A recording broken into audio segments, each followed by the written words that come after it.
Alors, la dernière fois, je vous avais fait le résumé du bouquin, de ce bouquin, Du sang sur l'autel de Craig M. Bichner. En fait, vous allez vous poser comme question, mais pourquoi alors je vais reparler de ce bouquin? Tout simplement parce que le bouquin est tellement dense en informations que je me suis décidé à le faire en deux parties, cette analyse. C'est pour ça que voilà, je reviens pour vous parler de ce bouquin. Donc voilà, nous allons passer à la seconde partie du résumé de ce bouquin, de mon analyse. Et donc, dans la seconde partie de cette analyse du bouquin, il faut aussi noter que notamment en 1970, il y a un luthérien allemand qui notamment a reçu la permission du pape Paul VI de non seulement observer son audience papale, mais aussi de faire un portrait de lui. Et ce portrait du pape était laid. Et il avait notamment dans ce portrait l'équerre et le compas maçonnique. Et on le voyait notamment avec la dague qu'il avait au poing détruire la basilique de Saint-Pierre. Et aussi cette histoire de poing dans un cercle qui est le symbole des illuminés de Bavière. Et il y a de nouveau aussi cette représentation de l'œil dans le triangle. Alors les gens ils pourraient me dire oui, mais dans les églises il y a aussi ce symbole qui est le symbole de la providence divine, mais là évidemment c'est inversé. Et puis dans ce tableau aussi on peut voir le symbole typique du satanisme, la croix inversée. Alors ce qui est quand même assez bizarre, c'est que on aurait pu croire que Paul VI aurait pu condamner cette œuvre en disant c'est scandaleux, vous m'avez vraiment représenté de la pire manière possible. Mais au contraire, il a même eu une approbation publique de sa part. Et ce tableau représente bien la philosophie de Thélème et donc le début de Léon Dorus. Puis on a aussi une autre affaire, Jean-Paul II qui a visité Israël, notamment à la fin de sa vie, et donc il commençait à parler avec un rabbin, et puis lorsqu'il était sur son siège, au-dessus de lui, il y avait une croix inversée. Puis ensuite, on a notamment des liens qu'on peut faire entre Martin Luther, le créateur du protestantisme, et notamment son sceau personnel qui était celui de la Rose-Croix. Donc je ne crois pas que c'est anodin, parce que c'est quand même bizarre que il ait le sceau de la Rose-Croix et il ne s'est jamais demandé mais d'où ça vient ce sceau. Puis ensuite, il y a un certain Dr. John Dee, un astrologue notamment de la reine Elisabeth Ier, qui a collaboré avec un médium, Edward Kelly, pour élaborer un genre de système d'invocation démoniaque. Et en fait, ce certain Dee utilisait le nom de code 007.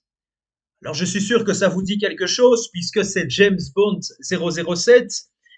Et en fait, ce symbole, c'était ceux des services de renseignement britanniques, dont notamment a fait partie Crowley.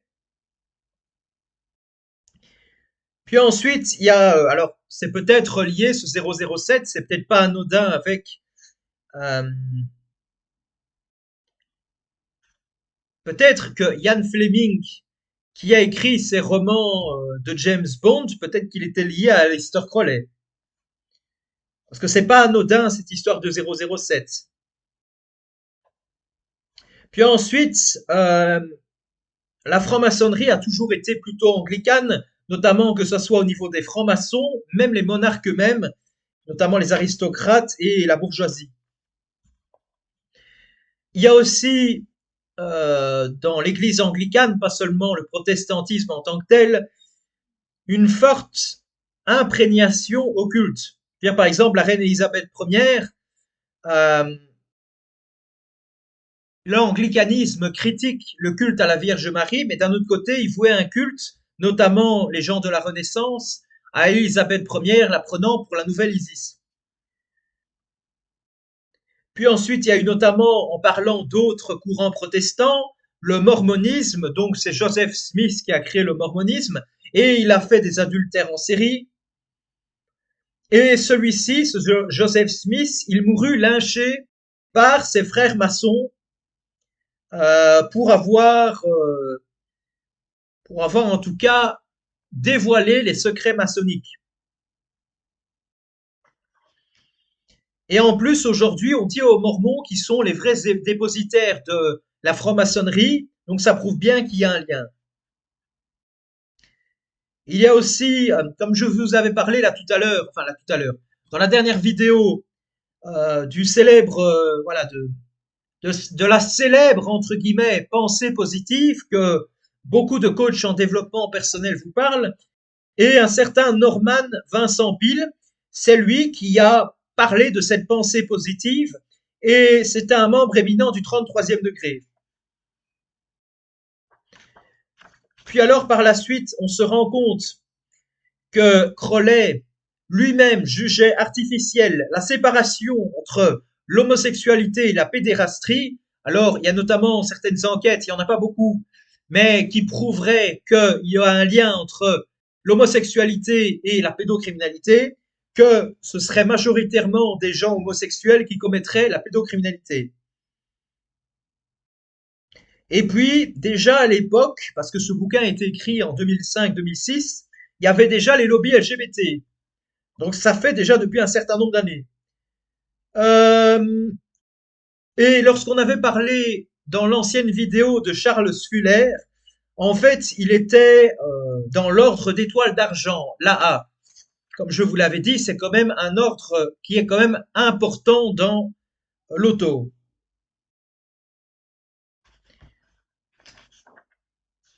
Et puis à un moment donné, je vous avais parlé dans la dernière vidéo qu'il y a notamment un des serments maçonniques qui dit que en tout cas, le franc-maçon doit aider ses frères, peu importe qu'il ait raison ou tort. Ça, c'est ce que le bouquin dit. Et puis, il y a notamment Margaret Sanger. Alors, notamment, lorsque j'ai eu le direct avec Vérité et Avenir, on a parlé de cette dame. Et elle voulait notamment régler le contrôle des naissances, avec notamment l'avortement. Et donc, c'était une eugéniste militante. Et comme je le disais, eugénisme, c'est lié de près ou de loin avec le nazisme.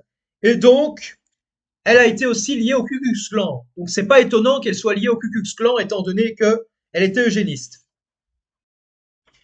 Il y a, je veux dire que entre l'eugénisme et le Ku Klux Klan, c'est logique, c'est lié en fait, les deux. Puis il y a Edgar Hoover, je ne parle pas de Herbert Hoover qui était le président des États-Unis d'Amérique, mais je parle là de Edgar Hoover qui était directeur de FBI. Et il était aussi franc-maçon. Et après, ils étaient peut-être liés, hein, ils étaient peut-être de la même famille, hein, le président et le directeur du FBI. Euh, Puis, il y a cette histoire avec Arthur C. Clarke, qui notamment causa un scandale au Sri Lanka. Euh, C'était un écrivain, ce type, un écrivain pédocriminel, et pourtant, euh, il a été ennobli par la famille, enfin par la famille royale d'Angleterre, par la couronne anglaise. Donc ça prouve peut-être bien que la famille royale d'Angleterre a peut-être été corrompue. Et aussi ce fléau de la toxicomanie, notamment avec le LSD, avec d'autres drogues, c'est Crowley qui en est entièrement responsable. Il y a aussi des documents déclassifiés de la CIA qui prouvent qu'il y a eu administration de LSD à l'insu des gens. Et il y a eu plusieurs expériences de ce genre. Puis il y a cette histoire du magicien d'Oz. Alors, le magicien d'Oz, c'est un film qui a notamment été, je veux dire, diffusé en 1939, et c'est l'un des films les plus vus au monde. Alors, si vous vous souvenez bien, lorsque je vous avais parlé de l'auto, notamment de Crowley, ce qu'il avait écrit, qui s'appelle Liber Oz, le livre d'Oz, je me dis qu'il y a peut-être un lien entre les magiciens, le livre d'Oz avec Crowley, qui se disait en quelque sorte un sorcier, peut-être un lien. Surtout que comme j'ai pu en discuter avec Documents rares et inédits, euh, il ne faut pas oublier que,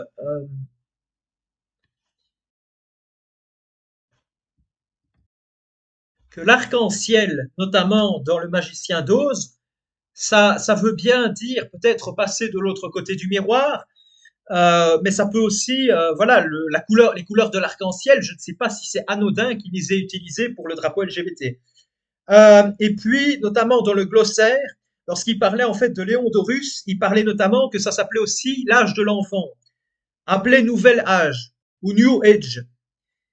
Et je trouve que c'est assez glauque que ça s'appelle l'âge de l'enfant, étant donné que ces gens de l'auto sont liés à des affaires de pédocriminalité. Donc c'est très glauque. En tout cas, je vous souhaite une très bonne soirée, malgré que on va pas se cacher, mais ce bouquin était très lourd. C'est l'un des bouquins les plus durs que j'ai pu lire, dans le sens où c'est un bouquin très dur à lire, parce que c'est vraiment très violent ce qui est dans ce bouquin. Donc voilà, euh, à très bientôt pour une prochaine vidéo, et surtout, et je ne le dis pas assez souvent, que Dieu vous bénisse, et que Dieu nous protège du mal surtout.